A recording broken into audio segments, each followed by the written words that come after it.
Yo, check the math, cause the numbers are wild. Billionaires on the Forbes list, most pay nothing, child. They earn stacks, yet their average rate is low. It's not illegal, see? It's just the way the rules flow. You think they hire armies of accountants to cheat and lie? Nah, they just use the law, they build a whole new wealth supply. Today, we crack the code on how the money stays tucked away through legal trusts and funds they manage every single day. We're talking foundations, not for charity, but for control. They gift their own stock and reach a philanthropic goal. The deduction today, the money sits tax-free for years, and they still pull the strings on where the dough appears. How can a person donate billions and still manage the flow? It's a sweet, sweet deal. This is what you need to know. I'll break down the secret weapon they use, the system's design. From foundations to trusts, we'll see how rich assets align.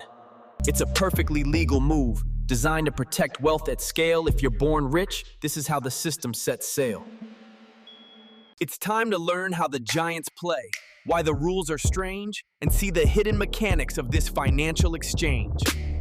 Stay locked in, keep your focus tight. We're peeling back the layers on the super rich tonight. If you think that your tax bracket's high, wait till you see their game. It's a whole different vibe. So what are these loopholes and why do they not apply to me? They're codified rules the rich use to get capital for free. Legal tax loopholes are codified rules that let the wealthy rearrange their assets to lower or even eliminate income and capital gains taxes. It's not about hiding cash from the IRS with a fraudulent report. It's using legal structures that the government will support. The two biggest tools for this game are private foundations and trusts, where wealth is shielded from all governmental busts. A trust holds assets for future heirs or specific intents. A foundation acts like a personal, shielded, charitable fence.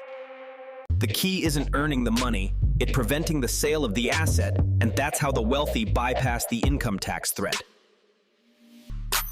They don't earn a salary, their wealth is locked up in stock they don't sell, so capital gains taxes have nowhere to dwell.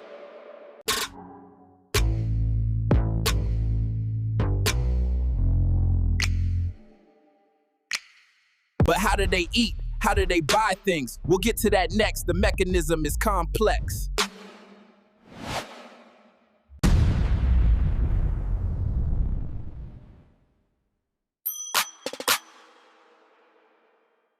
Okay, so tax law is complex and the details are vast. We need an analogy to make the understanding last.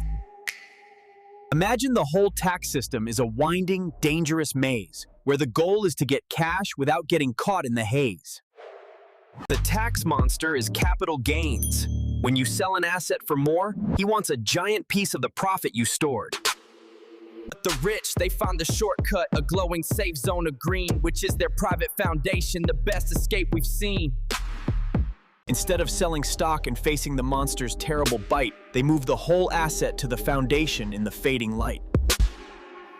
They don't pay capital gains, they claim a massive tax deduction now. For giving their stock to a charity they still control somehow. It's a perfect map. The maze is the economy, the monster is the tax, and the safe zone's their structure. That's where they relax. This analogy helps you picture how the wealth is tucked away, so let's get into the step-by-step mechanism of the play. It's a powerful move to separate assets from your name, avoiding the big sales tax that hits you like a flame. It's time to see the flow chart, how they push the money around. This is the legal strategy they've perfectly found. The transfer of the asset is the one key and powerful move. That's where they dodge the monster in the loophole they prove. It's all about the timing of the transfer and the type of asset given, so you get the deduction while the taxes are driven. The mechanism is simple, but the impact is massive. It's 5 quick steps to make the billionaire tax passive.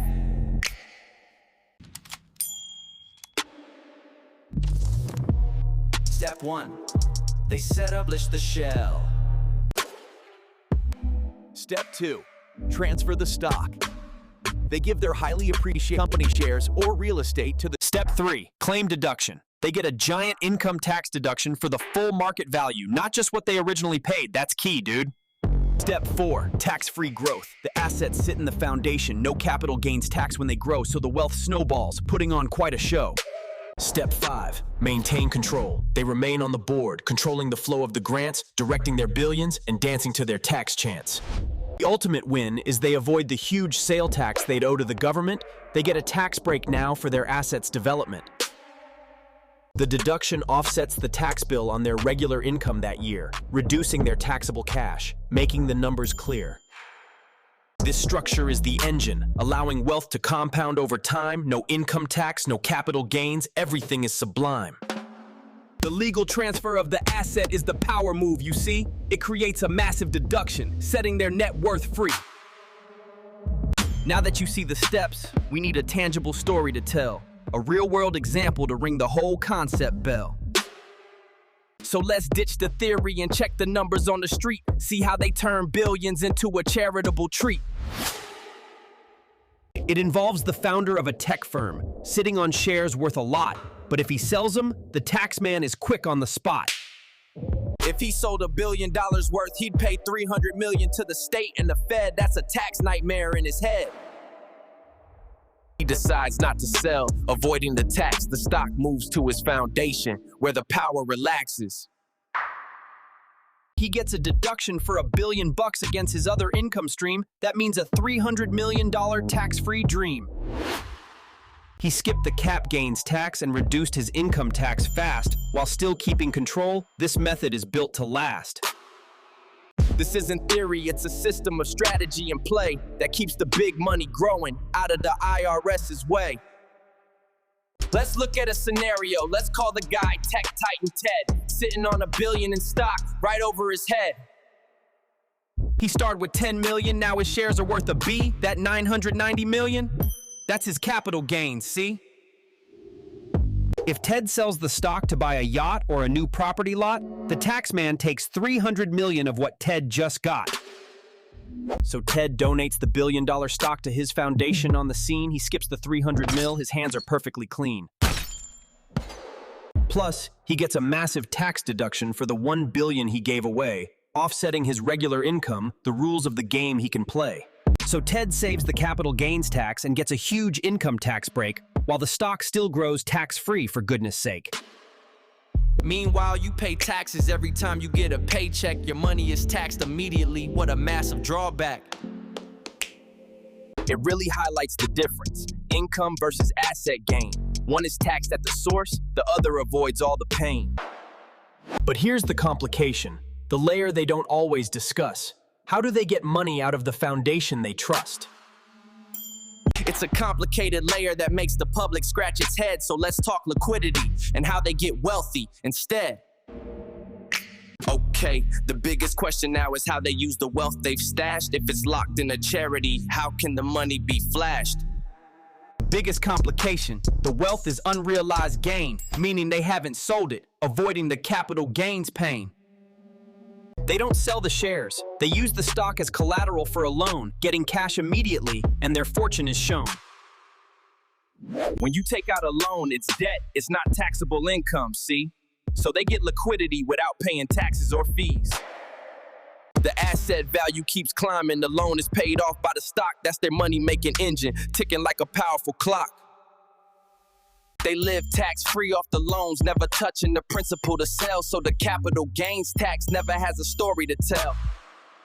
The entire purpose is to avoid a taxable event in their life. That's when the capital gain hits you and causes all the strife. They keep the asset until they die. That's the ultimate end game, passing it to their heirs, avoiding the tax flame. Here's the hidden variable, the stepped-up basis rule they use. The value resets at death, all the gains they refuse. The cost basis is reset to the current market value on that day, so the heirs can sell it immediately and not a penny pay. It means the entire capital gain from decades of wealth building is gone, it disappears forever, the tax man is forlorn. So they live off loans, never selling, then wipe the slate when they die. That's the final hidden level, reaching the financial high. This is the loophole within the loophole, a mechanism to extend the life of tax avoidance until the very end. It's a huge, complex layer, while the wealthy stay silent on the matter, cause this single rule makes their fortunes get fatter. Now, some people confuse this with something that's actually illegal, so let's talk the difference between what's right and what's regal. It's a common misconception, a massive assumption by many, so we gotta clear the air and not waste a single penny. There's a clear distinction we need to make with laser precision. Tax avoidance is legal, but evasion is fiscal perdition. Avoidance is using the law, the rules that are written in the code, using deductions and structures to lighten your load. Evasion is lying, hiding income, pretending the money's not there. That's when the IRS comes for you, causing much despair. Everything we've discussed, the foundation, the trust, the loan, is tax avoidance, sanctioned by a power on its own throne.